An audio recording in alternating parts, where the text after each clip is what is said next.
European software engineer salaries always look terrible on paper. And yet, I've never felt financially stressed like I've seen my American counterparts. I feel like a lot of the software engineer content online is made by Americans, especially in the English-speaking content, but there's a whole different reality that exists out there than the American market.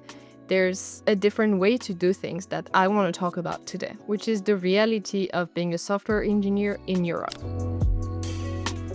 The first misconception to me is the salaries, because obviously numbers and money are things that kind of define how we live our life and things that people aspire to have very high. But I think there's a big difference between the number on paper and then the real purchasing power that you get with those salaries. Because I'm not going to say that European salaries are higher than the American ones. That would just be wrong. I mean, it's very easy for American software engineers to hit six-figure salaries, whereas in Europe it's much more rare for very senior profiles, top profiles, I would even say. But the first misconception is that in Europe, on average, we work less, which means actually if you break it down by the hour, actually the difference isn't as big as it looks like when you do the yearly salary. And I think there's a big thing that is not done honestly is what that salary actually includes. Because for instance, in Europe in general, healthcare is much better and you don't need to take a big chunk out of your salary outside of public healthcare. And so to live with the same standards of healthcare that we do in Europe as an American, you might have to pay much more on top of your salary. And just in general, it's the same thing for unemployment. Sure, we pay on paper more taxes, but we also have better social security, better benefits. And so that actually means that sometimes our disposable income after all of the normal living costs are actually somewhat similar. And I think we even live somewhat with less stress because, for instance, I remember when I visited New York last year, I needed to buy a medication that I forgot to bring with me when traveling.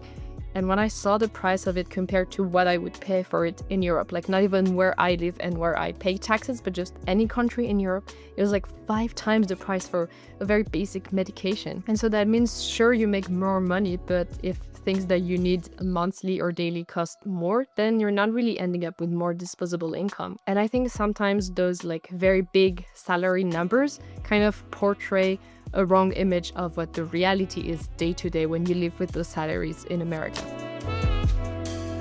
Obviously, layoffs exist here in Europe as well. I'm not gonna paint you a fairy tale that we never have layoffs or anything, but I think the experience is fundamentally different. In general, our legal notice periods are bigger, we have real severance when they happen, and there's a very formal process. Whereas I've seen multiple influencers talk about in big American corporations, you can just get an email in the morning and learn that way that you're fired. In Europe, it's just not legal to do that and the law is protecting you against that. Here, you need at least 30 calendar days notice, for instance, to get fired. And so that means usually you have about a month pay in advance where you can already start looking for jobs and other opportunities compared to waking up one morning finding out that you're fired. And also because our healthcare is often not tied only to our jobs, it changes everything about the fear of losing it, because not our whole life and our health depends on our job, and we might take more risks with our career and just live happier lives because our basic needs are met. And obviously unemployment is never fun, but I would say that on average we have better unemployment benefits in Europe, which is also nice, especially right now. For instance, the economy is pretty tough, so it's good to know that you have a system that is backing you. And I think that's a big element. I feel like maybe this is completely projection, but at least from what the content I see online, I've seen influencers worried about keeping their job in tech, and clearly they are unhappy with their current job, but because of all the risks that go with leaving a job, they are less likely to do it, and then in return they're just not happy. Whereas I feel like if they felt the same way but they lived in Europe, they would have less fear about quitting their job and just look for something else and just feel a bit less stress and a bit less pressure around their job. But I do want to specify that this is a bit specific to tech jobs, because in general, in every country, every part of the world, we have pretty high income. So we obviously can save up more easily, because in many jobs, it's really, really risky, even in Europe, to be unemployed because you can't really make enough to save a lot. But I would say that's a big pro for me about working in tech in Europe, is that I also know that I can take breaks and things don't only rely on my job.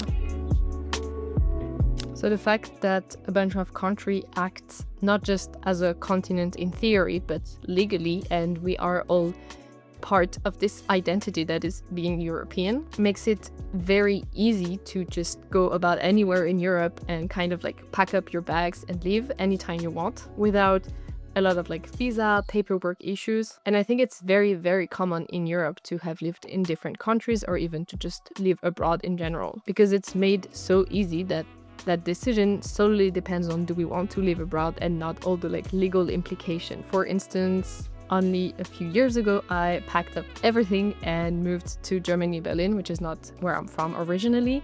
And initially, I even kept working with some of my home country clients because it was so easy and was completely seamless legally to do that. And so I could easily transition without losing my income and still getting the opportunity to live abroad. And then over time, I didn't really need those clients anymore. I took a job here, but I really only had to pack up bags and move and obviously find an apartment. But it was no legal hassle. And I literally gave back my apartment in 2 weeks, had to pack up everything. But it was also super freeing to know that there's not some big legal implication in doing that, and it's not a process that takes months, and it was more a spur of the moment decision. Which also means that actually, because the US market is so big, a lot of startups and scale-ups, the default language is English anyway.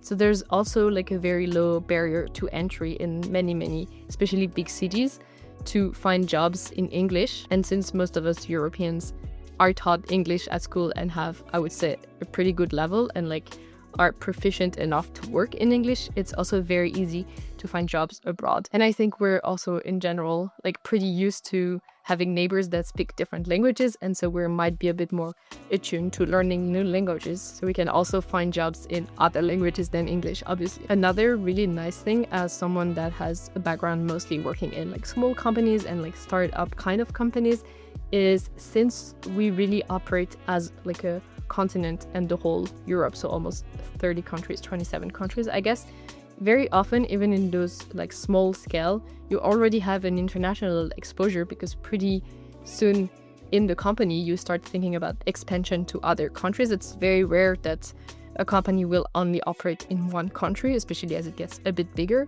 And so very often we get international exposure at work already. For instance, I worked at a 30-person startup, and we were already having talks of expansion, even though it's especially a very local product. But we were in talks with a Spanish company, and I got to talk to these guys, and it was really interesting. And that's actually one of the first moments that sparked my want to move abroad and to kind of expand my horizon. But what I mean by that example is that even without moving, you can already experience other cultures, working with them, exchanging in different languages. And that's a really nice way to kind of keep your job interesting also over time. And that is all thanks to the fact that we are 7 countries with our own cultures, our own languages, but there's one set of rights that kind of allows us to move anywhere and talk to each other, interact with each other, really live together.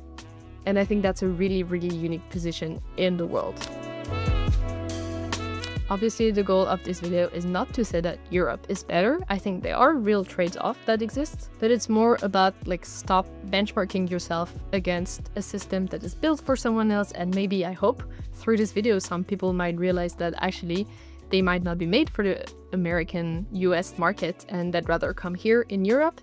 Or people that are already in Europe might have a little refresher of what we have here that maybe can't be found elsewhere. And just bringing a new perspective to a lot of the English-speaking content in the tech world. And if you're interested about more of my opinions in general, I invite you to follow my newsletter with the first link in the description. But to conclude this video, I really want to say that to pick where you live, first of all, this is something that can fluctuate as your life goes on. Obviously, we have different ones at 20 and at 40, but it's about knowing what you want and not letting what you see online and this kind of common way that we all think guide how you want to live your life. And there are other systems that exist out there.